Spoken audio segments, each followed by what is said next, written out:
கர்த்தருடைய பரிசுத்தமான நாம மகிமைப்படுவதாக. ஆசீர்வாதமான ஒரு நல்ல காலை நேரத்திலேயும் அனுதின மன்னா என்கிற வேத தியானத்தினால் உங்களை சந்திப்பதில் மிகுந்த சந்தோஷம். கிருபையாய் கர்த்தர் நமக்கு தந்த நாளுக்காக கர்த்தரை துதிப்போம். இந்த நாள் ஏப்ரல் மாதம் 8ஆம் தேதி செவ்வாய்க்கிழமை காலவேளை. இந்த காலவேளையிலையும் நம்முடைய தியானத்திற்காக லேவியராகம புத்தகம் 24ஆம் அதிகாரத்தை இந்த நாளுக்காக தியான பகுதியாக வாசியுங்கள். இந்த அதிகாரத்தை வாசித்து ஆண்டவர் உங்களோடு கூட பேசுகிற காரியத்தை தியானிக்க கர்த்தர் உங்களுக்கு உதவி செய்வாராக. இந்த அதிகாரத்தில் மொத்தம் 23 வசனங்கள் உள்ளடக்கி இருக்கிறது. இந்த அதிகாரத்தின் 2 முக்கிய காரணங்களை இன்றைக்கு தியானிக்க கர்த்தர் உதவி செய்வாராக. ஒன்று, தேவாலயத்தில் இருக்கிற குத்து விளக்கு எப்பொழுதும் எரிந்து கொண்டிருக்க வேண்டும் என்று கர்த்தர் சொல்லுகிறார். இரண்டாவது, தேவாலயத்தில் பரிசுத்த மேசையில் 12 அப்பங்கள் வைக்கப்பட வேண்டும் என்றும் சொல்லுகிறார். ஸோ ஒரு ஆலயத்தில் 2 காரியங்கள் எப்பொழுதும் இருக்க வேண்டுமா. ஒன்று, குத்து விளக்கு எரிந்து கொண்டிருக்க வேண்டும். தேவாலயத்தில் சமூகத்து அந்த மேசையில் 12 அப்பங்கள் இருக்க வேண்டுமா. ஸ்தோத்திரம். இந்த வசனத்தை நீங்கள் கவனிக்க முடியும். 1ஆம் வசனத்திலேயும் 6ஆம் வசனம் 5, 6 வசனங்களிலேயும் இந்த வார்த்தை இருக்கிறது. குத்து விளக்கு எரிந்து கொண்டிருக்க வேண்டும் என்று சொல்லும் பொழுது இந்த குத்து விளக்கு எப்படி எரிய வேண்டும், இது யாரால் எரிய வைக்கப்படுகிறது, இதற்கு காரணிகள் யார் என்றால், குத்து விளக்கை எரிய வைக்க வேண்டிய வேலை ஆசாரியனுடையது. அவன்தான் அந்த விளக்கை அணைய விடாமல் பார்த்து கொள்ள வேண்டும். ஆனால் அந்த விளக்கு அணையாமல் இருப்பதற்கு ஆசாரியனுக்கு மாத்திரம் பங்கு அல்ல, ஜனங்களுக்கும் பங்கு இருக்கிறது. என்ன பங்கு அப்படி பார்த்தீங்கன்னா, இந்த விளக்கு எரிவதற்காக இடித்து பிழிந்த தெளிவான ஒலிவ எண்ணெயை இஸ்ரவேல் புத்திரர் உன்னிடத்தில் கொண்டு வரும்படி அவர்களுக்கு கட்டளையிடு. விளக்கு எரியணும்னா ஜனம் என்ன செய்யணும்? ஒலிவ எண்ணெயை, இடித்து பிழிந்த ஒலிவ எண்ணெயை கொண்டு வர வேண்டுமா.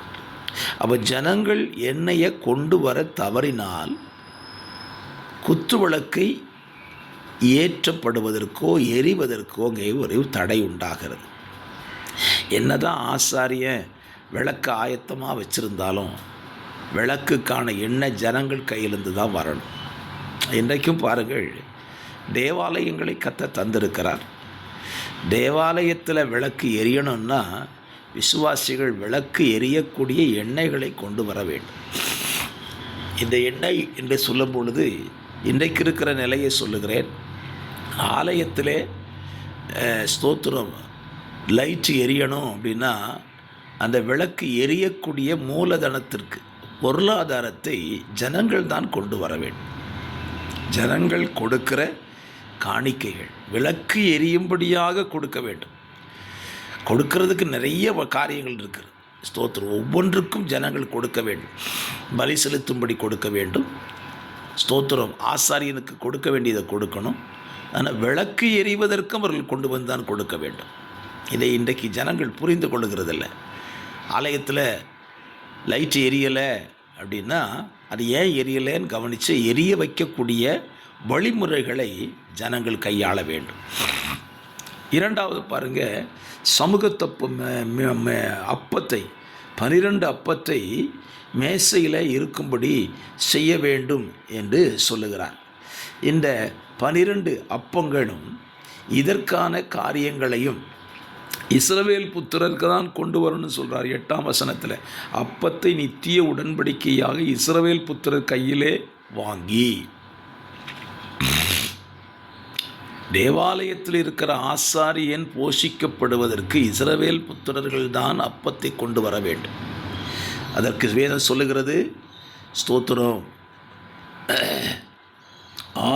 அது ஆரோனையும் அவன் குமாரரையும் சேரும்.